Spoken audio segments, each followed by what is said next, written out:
In a league where every team is trying to innovate and get stronger, better, faster, more creative, the Houston Texans have a different approach. Their approach is to pray. They're going to prey on it and pray Deshaun Watson wants to stay. How is this working out for them? Well, they traded DeAndre Hopkins for a lower tier running back. They finished 4-12 in 2020, only ahead of the Jaguars and Jets, and Deshaun Watson has demanded a trade. But what are all the deets? Why does Watson want out in the first place? To answer this question, we have to start with the now infamous Jack Easterby. Jack Easterby began working in the NFL with the Chiefs. During this season, he helped the team cope after the murder-suicide of Chiefs linebacker Jovan Belcher, where the Chiefs linebacker shot the mother of his infant child, drove to team headquarters and shot himself in front of several staffers, including Romeo Crennel.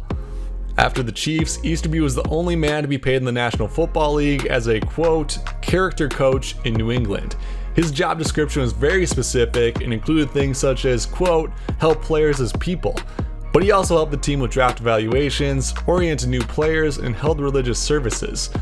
In the power dynamics between Tom and Bill, where we constantly ask who meant more to these Super Bowls, in my eyes, Bill Belichick is the first three, and the last three go to Jack Easterby as he worked for the Patriots from 2013 to 2019, so have to take that into consideration with our GOAT debate, Tom. After Easterby was hired, he would help players cope with the Aaron Hernandez situation. In a way, Jack Easterby was hired by the Chiefs and the Patriots to help players cope with NFL roster tragedies. In Houston, he is the one causing the NFL roster tragedies. But his stand-up routine is hilarious, so at least he's good for a few laughs for the players. And then where I'm at, like in Boston, right? Everybody says this phrase and it's huge. It's like, yo, we gotta go park the car. Like, we gotta do what? What are you talking about? We gotta go park the car. Jack Easterby hit free agency in 2019, and many teams wanted his services, including the Panthers, Dolphins, and Texans. When he left for the Texans, the Patriots felt betrayed. Bill Belichick already knew he could never win a Super Bowl without Jack Easterby, so he may as well let Tom Brady go too, and here we are. Former Chiefs quarterback Matt Castle said, quote, he was more like a life coach as more of a chaplain, speaking of Jack Easterby. He was a huge asset in that respect, but it was never football operations because he had nothing to do with football in my experience. Jack Easterby has been rising in power ever since he was hired and playing a game of NFL politics. He became close with the owner's son and CEO Cal McNair and was hired as executive vice president of team development. 2 months after being hired, he reportedly had a role in firing the then current GM Brian Gaine. Easterby was involved with personnel, planning, player pep talks, and handled contract negotiations alongside BOB. The Texans became only slightly worse, falling to 10-6, down from 11-5 before Easterby was hired, so they decided to promote him to vice president of football operations. Beginning the offseason of 2020, he handled salary cap management, equipment, player development, security, giving him almost all the power he wanted. Former staffers say that while Bill O'Brien gets the blame for the Hopkins trade, Easterby was the first and most persistent advocate for the trade, saying, quote, we need to move on from that person.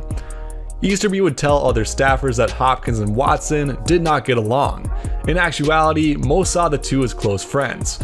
Deshaun then put up the best statistical season of his career, leading the league in passing with 4,823 yards and 33 tutties, and made Will Fuller look like he was on PEDs as he was en route for over 1,200 yards before he tested positive for PEDs. And Brandon Cooks had 1,150 yards. But the Texans still went 4-12 and fired their coach and GM Bill O'Brien in the process. In Sports Illustrated's article on Jack Easterby, 40 Texans and Patriots staff members and players who worked with him had this to say about him. He undermined executives, including the head coach Bill O'Brien, who helped bring him into Houston. He advocated for trading Hopkins, and there was a strong culture of distrust with Easterby, which included at least one Texan player and at least 2 staffers who believed they were spied on outside of the building. One player paid a friend to watch the dark sedan that was frequently parked outside the player's house. Spying on a spy is one of the only ways to bring them down, I think. Easterby also banned sunglasses on the sidelines for team employees unless there was, quote, discernible sun, because Easterby wanted to look them in the eye. Two sources estimated 85% of the people in the Texans building did not trust Easterby. Another source estimated it was 90%. But none of that matters if the team owner trusts you. Team owner Cal McNair and Jack Easterby seem to bond particularly well over faith, where Easterby leads prayer often. In November, team owner Cal McNair had dinner with Watson, and he wanted Watson's opinion on who should be the next head coach and GM. He then said that he welcomes Watson's input, respects his opinion, and wants a star quarterback to be happy. The two talked multiple times in the final weeks of 2020. Watson wanted a coach that could bring in winning culture and wants the organization to, quote, get on the same page. As since Easterby's arrival, there's been a clear division to everyone except the owner. Deshaun requested the Texans interview Eric Bieniemy. They did not. They did not even ask him for an interview until his interview window had closed. McNair then held a press conference saying he knew Watson was unhappy, but that he understood his point of view before meeting with the candidates. Watson found this statement condescending. They knew about his preferences, told him they would take his preferences into account, and chose to completely ignore them. The Texans then hired Nick Caserio as the GM, who was not at all on Deshaun Watson's list. He was on someone else's though. Earlier on, 2 months after the 2019 Super Bowl win for the Patriots, Jack Easterby went to the ring ceremony at Robert Kraft's mansion. It was then when Easterby was seen talking closely with Nick Caserio, the Patriots' top personnel executive, alone. 24 hours later, then GM Brian Gaine was fired, and Caserio was being interviewed with the Houston Texans. Owner Cal McNair stopped trying to hire Caserio after he learned about a clause in Caserio's contract which prohibited him from interviewing with other teams. The Texans then did not hire a GM and instead put B.O.B. in power. McNair is on the record saying Easterby did a great job picking up responsibilities in addition to his other duties. Since the Caserio hiring, #FireJackEasterby has trended on social media. He has called several Texan staffers and players asking for their public defense and to defend him to Watson, saying Easterby has gotten death threats and needing his family to live out of a hotel. Some players believed him, others did not. His trust has eroded in Houston. After a meeting with McNair and Easterby, the team owner would come out of the meeting saying, "No, Easterby will not be fired. Personnel failures you can put on me." As we translate this tweet from Deshaun Watson directly after the statement, we can see, "I was on 2, then I took it to 10.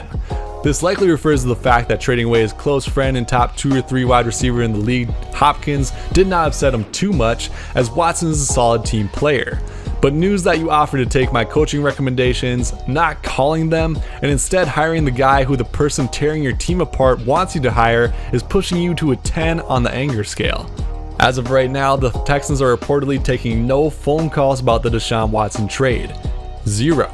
But there are many teams calling. This could get ugly. The Texans have him under contract for 5 more years and in theory can franchise tag him for 3 years after that.